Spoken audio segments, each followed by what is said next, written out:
Hello, good morning students. आज हम फिर लेकर आए हैं बीए इकोनॉमिक्स की क्लास। पिछली क्लास में हमने पढ़ा था कि जीएनपी क्या है और जीडीपी क्या है। आज की क्लास में उसके आगे का हम पढ़ेंगे। तो आज हम पढ़ने जा रहे हैं कि एनएनपी क्या है। तो देख लेते हैं। एनएनपी एनएनपी का फुल फॉर्म है नेशनल नेट प्रोडक्ट। क्या है हमारा? Net national product. नेट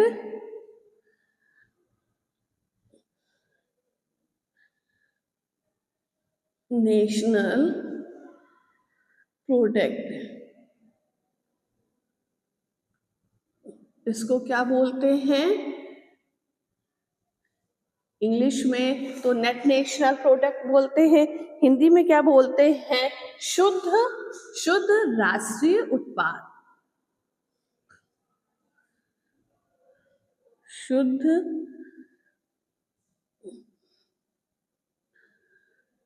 शुद्ध राष्ट्रीय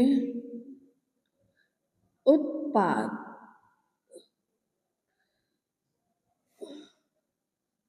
अब इसकी हम परिभाषा समझेंगे कि क्या इसकी परिभाषा है। तो परिभाषा पहले नोट डाउन कर लेते हैं क्या है।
ये हमारी शुद्ध राष्ट्रीय उत्पाद की परिभाषा, इसको समझते हैं।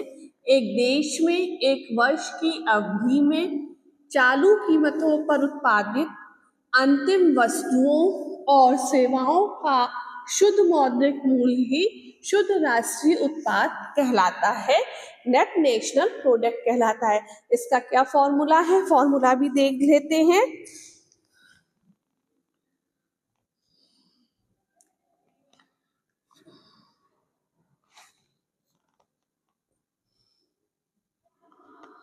शुद्ध राष्ट्रीय उत्पाद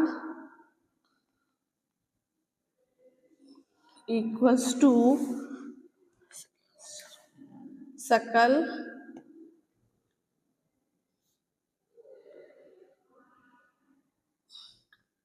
सकल राष्ट्रीय उत्पाद माइनस प्रतिस्थापन व्यय।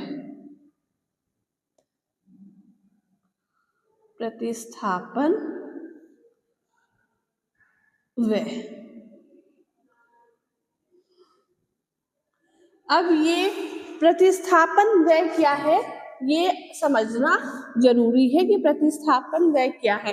देखिए, किसी भी वस्तु के उत्पादन में या हम कहीं पे भी जो भी उत्पादन में मशीनरी का प्रयोग करते हैं, जो भी मशीनें प्रयोग होती हैं, तो नई मशीन है तो उसमें मेंटेनेंस कॉस्ट 0 होती है।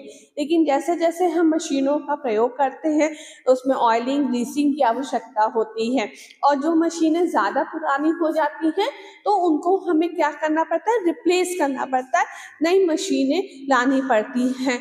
तो उन मशीनों पर जो व्यय होता है वो स्थिर पूंजी का उपभोग होता है, उसी को हम प्रतिस्थापन व्यय कहते हैं। तो सकल राष्ट्रीय उत्पाद में हम प्रतिस्थापन व्यय को घटा देंगे तो हमारा क्या निकल आएगा, हमारा शुद्ध राष्ट्रीय उत्पाद निकल आता है।